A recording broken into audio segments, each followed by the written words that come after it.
Welcome to NTD News. I'm Stephanie Cox. Here are today's top stories. House Speaker Nancy Pelosi says the House will vote this week on the impeachment inquiry. Republicans have criticized the investigation for its lack of transparency. Pelosi says the vote will put concerns about the inquiry to rest and force the White House to comply with the investigation. After President Trump announced that the founder of ISIS was killed, a State Department official said his potential successor was also killed. President Trump creates a new commission to help law enforcement. He says he will never put the needs of illegal aliens above those of American citizens, and slams Chicago's police chief for his embrace of sanctuary cities. Around 180,000 people in Northern California have been evacuated due to encroaching wildfires, and power company PG&E is cutting power to customers in an attempt to stop the fires from starting. And Hollywood producer Robert Evans passed away at the age of 89.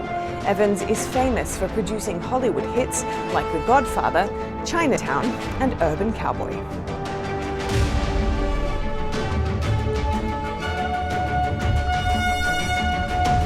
The House is going to vote on impeachment this week. That's according to top House Democrats who are trying to fend off calls from Republicans to make the process more transparent. NTD's Holly Kellum has the details. The chairman of the House Rules Committee said Monday the vote is to ensure transparency in the investigation. In taking the vote, House Democrats are caving to a number of Republican and White House demands. It's not required by law or House rules for the House to take a vote to open impeachment, but the White House has refused to comply with the inquiry until a formal vote is held. House Republicans have complained that the investigation is largely happening behind closed doors. They accuse House Democrats of selectively leaking information to the press and restricting Republican access to impeachment-related documents. The impeachment resolution hasn't yet been released, but House Speaker Nancy Pelosi said it would do four things. It would establish procedures for open hearings, authorize the disclosure of testimony transcripts, outline procedures to transfer evidence to the House Judiciary Committee, and lay down rights of due process for the president and his counsel. Media reports say the vote is set to be held Thursday. House Democrats also said Monday they plan to hold a White House official in contempt. Charles Kupperman, a deputy to former National Security Advisor John Bolton, failed to comply with a subpoena. He was called to testify before Congress Monday, but didn't show up. Kupperman said he would only comply if ordered by a judge. Holly Kellum, NTD News. Following the death of the leader of ISIS yesterday, a senior U.S. State Department official said today that an Islamic State spokesman, considered a potential successor to the late leader, was also killed. The senior State Department official said IS spokesman Abu Hassan al-Muhajir was killed in Aleppo province in a separate attack by U.S. forces just hours after the raid aimed at terror leader Abu Bakr al-Baghdadi. He noted that al-Muhajir had been considered a second in command. The top Kurdish leader for the Syrian Democratic Forces tweeted that the mission was conducted in direct coordination with the Kurdish-led Syrian Democratic Forces intel and U.S. military. Secretary of Defense Mark Esper praised the skill and professionalism of the forces who conducted the first raid. And they executed the raid in all of its facets brilliantly. Not a single United States service member was killed in this high-risk operation. Al-Baghdadi, who led the jihadist group since 2010, killed himself by detonating a suicide vest after fleeing into a dead-end tunnel as U.S. forces closed in. Baghdadi's remains were then transported to a secure facility to confirm his identity with forensic DNA testing. And the disposal of his remains has been done and is complete and was handled appropriately. Esper echoed the president's commitment to sending American troops home, but noted that moves will be made to ensure the U.S. can secure Syrian oil fields. Baghdadi's death will not rid the world of terrorism or end the ongoing conflict in Syria. But it will certainly send a message to those who would question America's resolve and provide a warning to terrorists who think they can hide. President Trump said Monday that he may declassify part of the video taken during the raid. The video is believed to include aerial footage and possibly footage from cameras mounted on the soldiers who stormed Baghdadi's compound. President Trump showing his support for police today by creating a new law enforcement commission. Trump signed an executive order creating the commission during remarks at the International Association of Chiefs of Police annual conference in Chicago. Its goal is to make sure that law enforcement has all the tools needed to protect citizens and themselves. I will never put the needs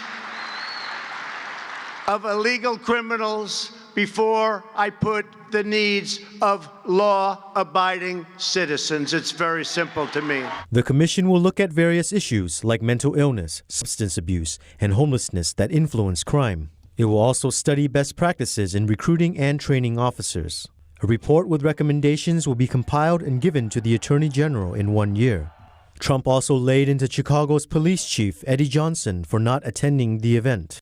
Here's a man that could not bother to show up for a meeting of police chiefs, most respected people in the country, in his hometown, and with the President of the United States.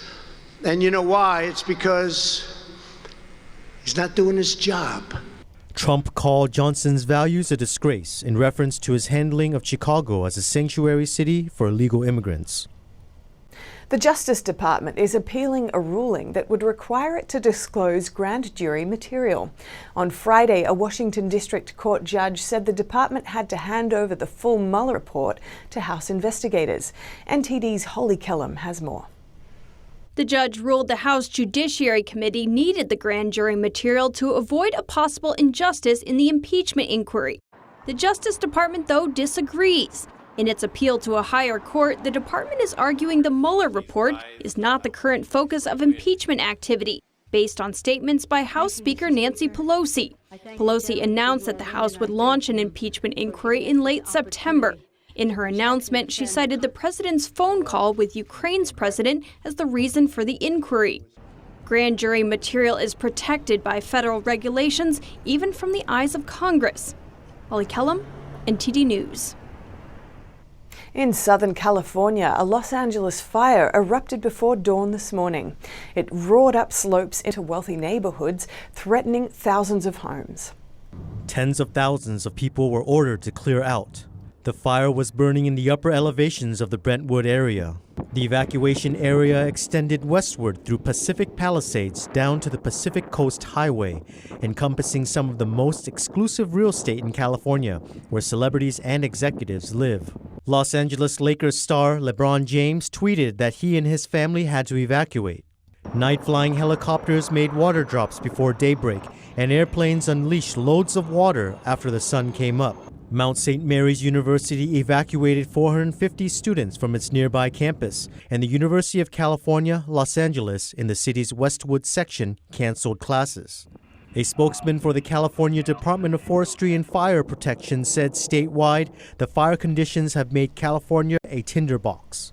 Los Angeles Mayor Eric Garcetti said the fire had grown to 500 acres, while Fire Chief Ralph Terrazas said he expects the number to climb. There is a new political party developing in California called the Common Sense Party. NTD's Eileen Eng spoke with its founder. It's really a combination of two new trends. John Pimentel is the founder of the Common Sense Party. He says his members do not identify as Democrats or Republicans because they are tired of extremism on both sides. The new party is created for those who have common ground. Their motto is responsibility, openness, and inclusivity, or ROI. The Common Sense Party will eventually be able to support candidates who are focused on creative problem solving rather than perpetuating their own re-election and existing political power. When asked how does one define common sense, he replied, "The beauty always is in the eye of the beholder." Some examples of problems in California they would address: we have housing prices that are 2.4 times higher than the rest of the national average. We have 3 of the 5 worst cities in America for commute times. We have some of the lowest ranking public schools in the country. Pimentel says the new party will bring practical and responsible solutions to such problems. A vice mayor in California says she agrees with many of the things he said, but still hasn't decided whether or not she would join. I hope it will alert everyone to think about whether the current political party they belong to really represent them, and really think about whether the candidate they are going to vote on actually make common sense, or are they just following party order.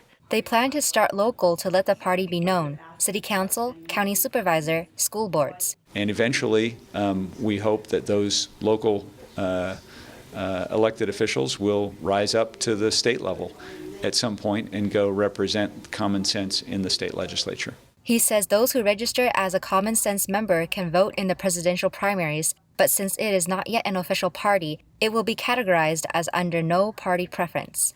The group needs 67,000 members to be registered as an official party. It currently has 16,000 people. They say they hope to hit the threshold by 2020. Eileen Ng, NTD News, Cupertino, California. And Congresswoman Katie Hill is resigning from the House just days after acknowledging she had an inappropriate relationship with a staffer. Katie Hill, a 32-year-old California Democrat who was elected to the House of Representatives last year, posted her resignation letter to Twitter, saying she believed it is best for her constituents, community, and the country. Hill, one of the few openly bisexual women in Congress, has admitted to an inappropriate relationship with a female campaign staffer before taking office, but denied a separate charge, a sexual relationship with a male staffer. A relationship between members of Congress and their staff violates House ethics rules. The House Ethics Committee had already launched an investigation last week. Some Democrats in Hill's district say personal issues don't matter, but politically this may matter in the swing district. Would we lose the seat to the Republicans again? I don't know. I'm not saying we would, hopefully not, but it just doesn't help. Hill's statement provided no details on when she would step down, and her office and campaign provided no additional public comment. Under California law, the governor has 2 weeks to declare a date for the special election to fill the vacant seat. One of Hollywood's most iconic film producers has died. Robert Evans was 89 when he passed away over the weekend. Evans helped resurrect Paramount Pictures in the 1960s. He produced such films as The Godfather and Chinatown, which was nominated for an Oscar. He started out as a child actor before becoming a successful producer. A family spokesperson said in a statement that he passed away Saturday, but didn't give a cause of death. And up next, the UK gets a 3-month Brexit extension, and Prime Minister Boris Johnson loses a vote to hold an early election for the 3rd time. But he has vowed to keep trying. That and more when we return.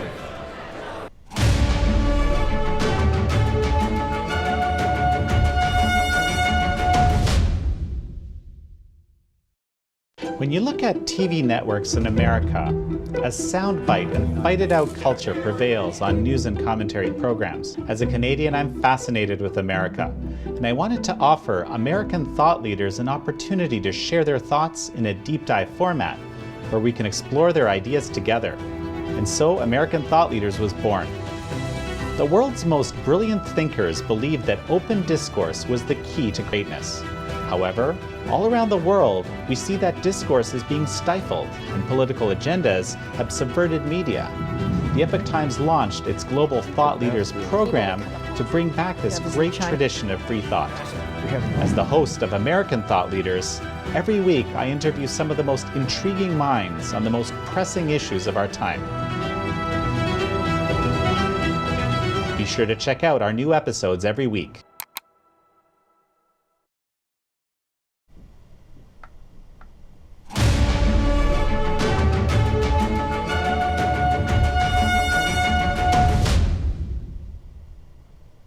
British Prime Minister Boris Johnson's hope to leave the EU by Halloween was extinguished today as he accepted a 3-month extension to Brexit. Meanwhile, members of Parliament rejected his bid for an early election for the 3rd time. But Johnson says he'll try again tomorrow. NTD's Jane Werrell reports from London. His promise to deliver Brexit do or die by October the 31st is dead. But the prospect of a pre-Christmas election is still alive.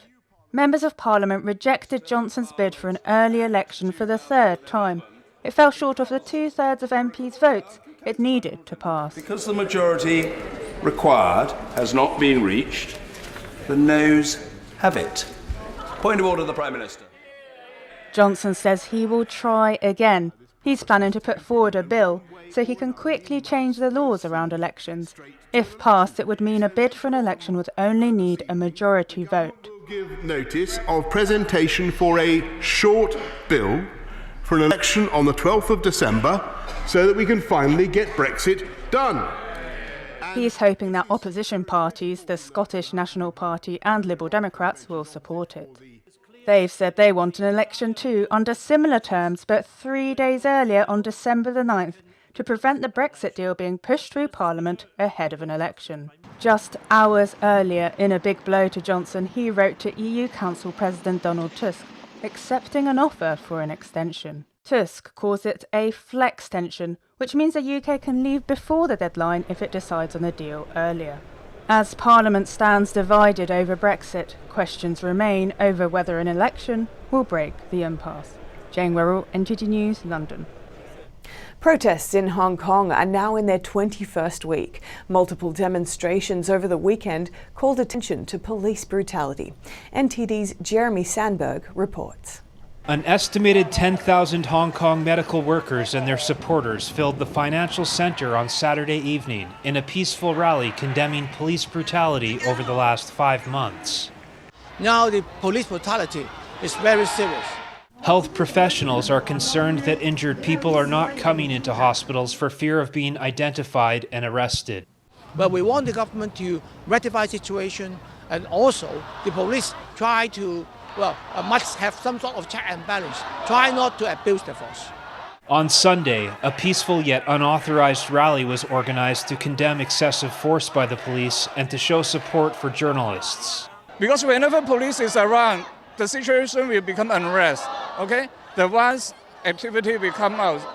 But as long as the police let the people do whatever we do, there will be peaceful demonstrations, march or whatsoever. If there's no police, very peaceful. If there are police, more trouble. Although the proposed extradition bill that started the protests has been officially withdrawn, citizens are pushing for the rest of their demands to be met, including an independent inquiry into police actions, the retraction of the word riot to describe the rallies, and genuine universal suffrage. What is going on in Hong Kong is a real revolution, just like the American Revolution 243 years ago. So Hong Kongers are risking their lives to fight for freedom, to fight for liberty. So we must go on and go on to keep fighting and keep the pressure to our government. The future will be brighter if we stay together. The rally was cut short by police, who fired pepper spray and tear gas to dispel the crowd. So there was quite a skirmish in the street between the protesters and the police. They threw a couple tear gas grenades. Now they're moving forward, just trying to sweep through and clear out the crowd. Police have escalated their aggression toward protesters and journalists as the movement continues, attacking them with tear gas, water cannons, rubber bullets, and occasional live rounds. Jeremy Sandberg, NTD News, Hong Kong. Paris-based group LVMH is making an offer to buy luxury jeweler Tiffany & Co. The world-famous jeweler has suffered from declining sales. That on more after the break.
Viewers have described China Uncensored like The Daily Show, but about China. In China, something can be illegal, but still in common practice. For example, bribery, or intellectual property theft, or Uber. At the beginning, I was super excited when I got 500 views, and now the show's grown to about 500,000 subscribers on YouTube. One episode reached 7.9 million people and counting. I'm a little freaked out that many people have seen my video. Hey, have you heard of China Uncensored? It's starring me. It's more and more obvious that China is having a major influence on the US. Hey, have you heard of China Uncensored? 中国揭秘. In 5 years, I see China Uncensored as the only show on TV or the internet. It will be the sole source of edutainment worldwide. Have you heard of China Uncensored? Yeah, I have. You actually have? He's heard of China Uncensored. I love China Uncensored.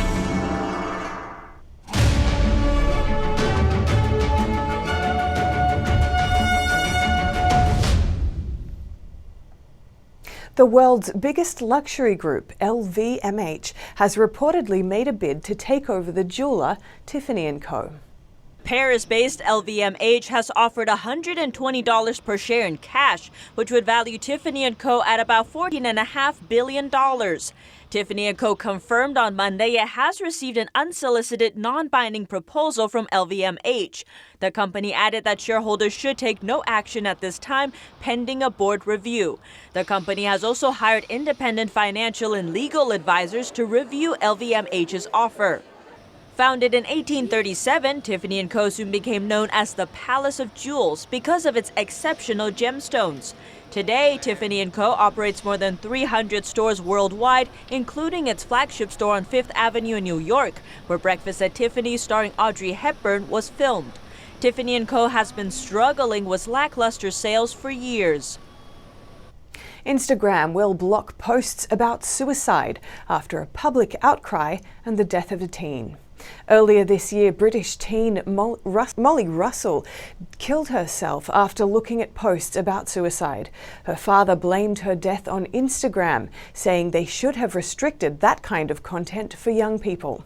Yesterday, the social media platform said it will ban illustrated images and memes that show suicide or any other self-harm, and accounts that share graphic content won't be recommended.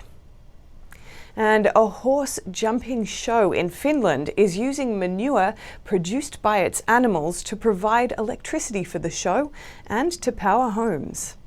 Organizers of the FEI World Cup jumping show in Helsinki used horse manure from its equine athletes to provide electricity for the event and heat homes in the Finnish capital. We built up a vision that we like to be the leading equestrian event in sustainability. 123 tons of manure were collected from the 235 horses at last year's show and were used to produce 168 megawatts of energy. That was enough to provide all the electricity required to hold the 4-day event at the Helsinki Ice Hall. The surplus was used to heat 26 small living spaces in Helsinki for a month. Only 2 horses are needed to produce amount of energy that one single-family home in Finland requires for a full year. The first time horse manure was used for heating the Helsinki International Horse Show was in 2017. Up next, what most people see as inedible greenery, he sees as food. A New York City man teaches others how to find food in city parks. More on that after the break.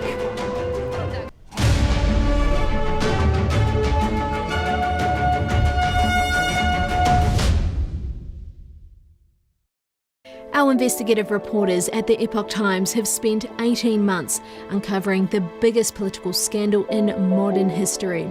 We connected the dots around Spygate, the actions by Obama-era officials against Trump's 2016 presidential campaign. Join me on Declassified as we bring you up-to-date developments on this unfolding scandal.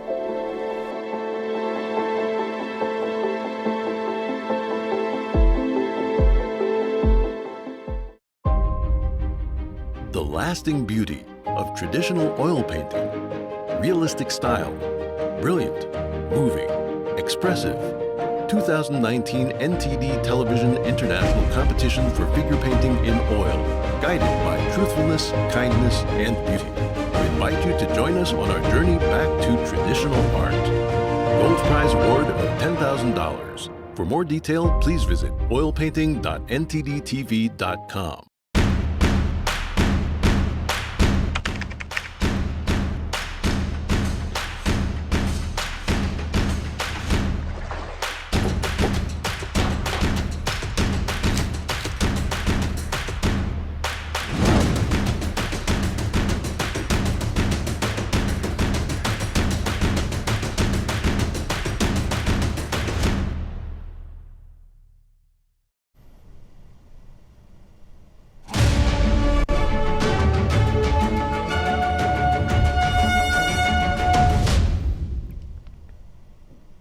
One man does his grocery shopping for free in New York City's public parks. This self-taught forager shows others how to find the most tasty ingredients. NTD's Penny Jo has the story. As most public park goers stepping on the grass, they probably don't realize they are standing on a natural salad pantry. But not for this group, who are here in New York City's Prospect Park for a mission, gather their dinner ingredients, done with the help of a seasoned urban forager, Steve Brill, who has been guiding forage tours for almost 40 years. I'm 70, I swim a mile in 43 minutes.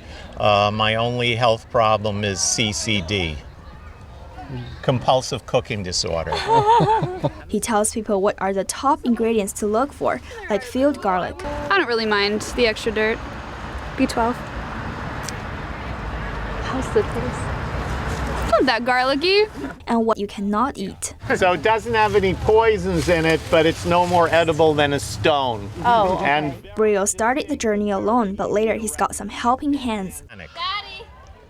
Violet, you're always getting yourself out on a limb. 15-year-old Violet Brill first joined the tour when she was only 2 months old. And I started co-leading the tours when I was 9 years old, and this year I've actually started leading ones on my own, and I love just teaching people about the environment. And for her, remembering and identifying hundreds of plants is now no harder than buying groceries. Again, once you learn it, it's like identifying a carrot or a tomato in the grocery store. It gets easier. If you want to make a salad or a soup or something else, you know where to go and what to look for. For example, if you crave mushroom soup, you've got to look for these honey mushrooms. They're honey-colored, brown or yellow. They grow in clusters on trees or dead wood or decaying wood. They have the stubble on top, the little dots that look like a man who didn't shave. They have white gills that run down the stem. And his biggest takeaway from decades of urban foraging. I have kids that grow up and started learning about nature with me and are doing wonderful conservation work, starting their own organizations. And of course, I have Violet here. Penny Jo, NTD News. And that's all for today's NTD News. Thanks for tuning in. I'm Stephanie Cox.